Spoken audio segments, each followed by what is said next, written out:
आज हम हिंदी साहित्य कक्षा 12 के महत्वपूर्ण प्रश्नों के बारे में पढ़ेंगे जो बोर्ड परीक्षा 2026 के लिए महत्वपूर्ण है। पहला प्रश्न है, देवसेना का गीत का मूल कथ्य है वो स्पष्ट कीजिए। तो इसका उत्तर होगा कि इसमें देवसेना ने स्कंदगुप्त के प्रति प्रेम भाव रखा, किंतु स्कंदगुप्त की तरफ से उसे प्रणय निवेदन नहीं मिला। हूणों के आक्रमण से परिवारजनों की मृत्यु के पश्चात देवसेना प्रणदत्त के आश्रम में रहती थी। जीवन पर्यंत सभी दुखों को सहन किया तथा जीवन के अंतिम मोड़ पर स्कंदगुप्त के द्वारा प्रणय निवेदन है वो देवसेना के सामने किए जाने पर वह उसे ठुकरा देती है, क्योंकि उसका पूरा जीवन वेदना से परिपूर्ण रहा था और वह कहती है कि जीवन के अंतिम क्षणों में भी विदाई के रूप में मुझे वेदना और पीड़ा ही मिली है। अगला प्रश्न दूसरा,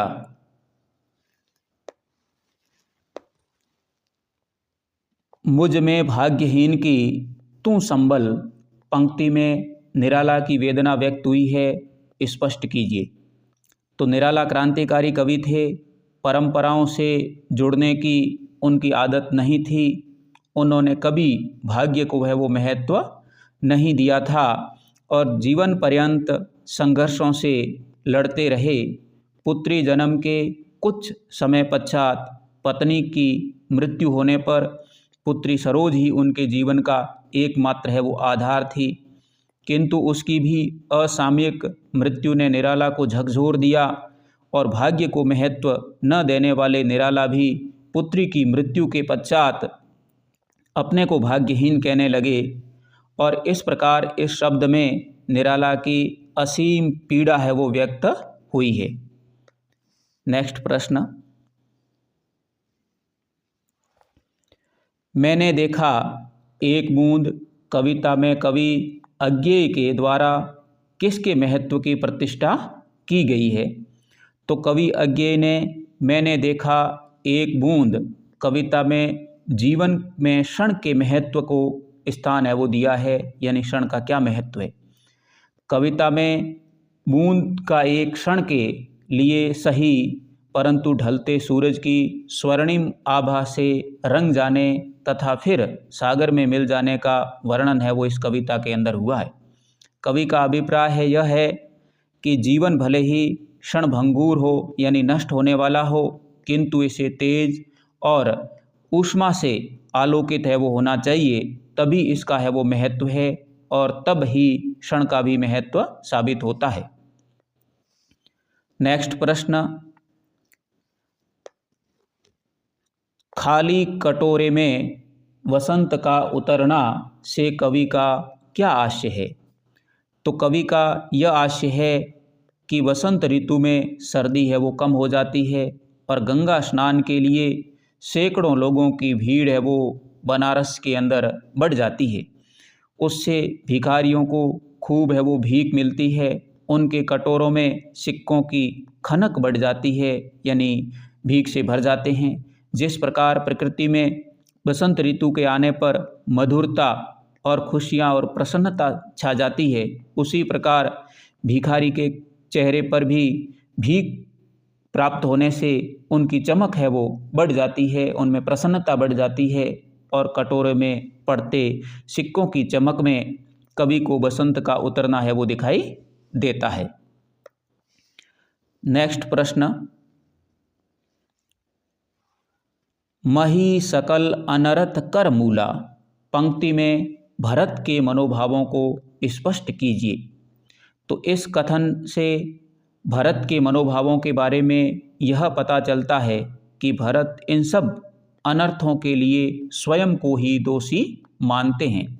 पुत्र मोह के कारण माता कैकेयी द्वारा राम को वनवास देना, महाराज दशरथ का असामयिक निधन और अयोध्या का अनर्थ, यह सब उनके ही कारण हुआ है, यानी भरत के ही कारण हुआ है, ऐसा भरत मानते हैं।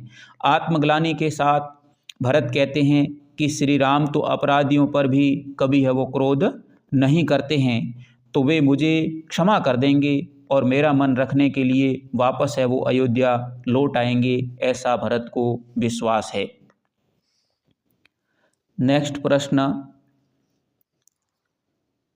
अब धनी देवस विरह भाराती, इस पंक्ति का आशय स्पष्ट कीजिए। तो अघन मास में शीत ऋतु प्रारंभ हो जाती है, जिसमें दिन छोटे और रातें बड़ी हो जाती है। विरहिणी नागमती विरह वेदना के कारण दुर्बल है वो होती जा रही है। इस कारण वह कहती है कि मेरा शरीर तो सर्दी के दिनों की तरह दुर्बल यानी छोटा होता जा रहा है, और मेरा विरह यानी दुख सर्दी की रातों की तरह लंबा यानी बड़ा होता जा रहा है, उसका कोई अंत दिखाई नहीं दे रहा है। नेक्स्ट प्रश्न, प्रश्न संख्या 7, सेह प्रीति अनुराग बखानिय तिल तिल नूतन होए, पंक्ति का भाव स्पष्ट कीजिए। तो कवि ने इसमें प्रेम की विशेषता का बखान किया है, जिसमें प्रत्येक क्षण नवीनता का अनुभव होता है। इसीलिए नायिका अपनी सखी से यह बात कहती है कि मैं नायक श्री कृष्ण को जीवन भर देखते रहना चाहती हूँ, फिर भी मेरे नेत्र तृप्त है वो नहीं हुए हैं। आज भी इन आँखों में उनके रूप दर्शन की लालसा बनी रहती है, और कानों में उनके मधुर वचनों को सुनने की उत्कंठा है वो निरंतर रहती है। नायिका का यह कथन नायक श्री कृष्ण के प्रति उसके उत्कृष्ट प्रेम का परिचायक है। नेक्स्ट प्रश्न, प्रश्न संख्या 8, कवि घनानंद मौन होकर प्रेमिका के कौन से प्रण पालन यानी प्रतिज्ञा पालन को देखना चाहते हैं। तो कवि घनानंद मौन होकर प्रेमिका सुजान की उपेक्षा के प्रण या प्रतिज्ञा को देखना चाहता है। प्रेमिका दर्पण या अंगूठी के नगीने को देखकर प्रियतम की ओर देखना ही नहीं चाहती है। वह कानों में रुई डालकर नायक की उपेक्षा कर रही है, उसकी बातों को अनसुना कर रही है, और कवि यह देखना चाहता है कि इस तरह बहाना बनाकर कब तक है वो उसकी उपेक्षा करती रहेगी। वह धैर्य के साथ इन बातों को सहन करता है। नेक्स्ट प्रश्न, प्रश्न संख्या 9, अंधे भिखारी के लिए दरिद्रता इतनी लज्जा की बात नहीं है जितना कि धन। सूरदास के संदर्भ में इस बात को समझाइए। तो सूरदास भीख मांगकर जीवन यापन करता था। भीख से मिले पैसों को कौड़ी कौड़ी जोड़ रहा था। उसकी अनेक अभिलाषाएं थी जो वह पूरी करना चाहता था भीख मांग करके। लोगों को जब उसके पास इतने पैसे होने का पता चलता तो सब है वो उसकी थू थू करते।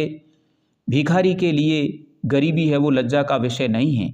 उसके पास पैसे जमा होना लज्जा की बात थी, क्योंकि अगर भिखारी के पास धन इकट्ठा है तो फिर वह किस बात के लिए भिखारी है। यानी भिखारी तो वह होता है जिसके पास में कुछ नहीं होता है। लोग भी उसे देते हैं जिसके कारण जिसके पास कुछ नहीं हो, जो अपंग हो, जो अंधा हो।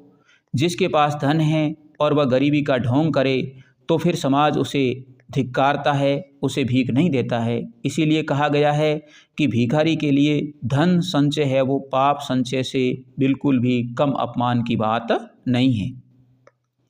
नेक्स्ट और अंतिम प्रश्न, फीचर किसे कहते हैं और यह किस शैली में लिखा जाता है।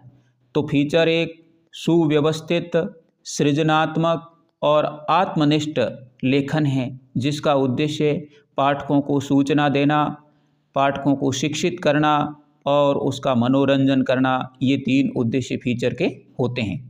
फीचर किसी प्रकरण से संबंधित आलेख होता है और इसकी शैली काफ़ी हद तक कथात्मक है वो शैली की तरह होती है। यानी फीचर लगभग है वो कथात्मक शैली के अंदर लिखे जाते हैं।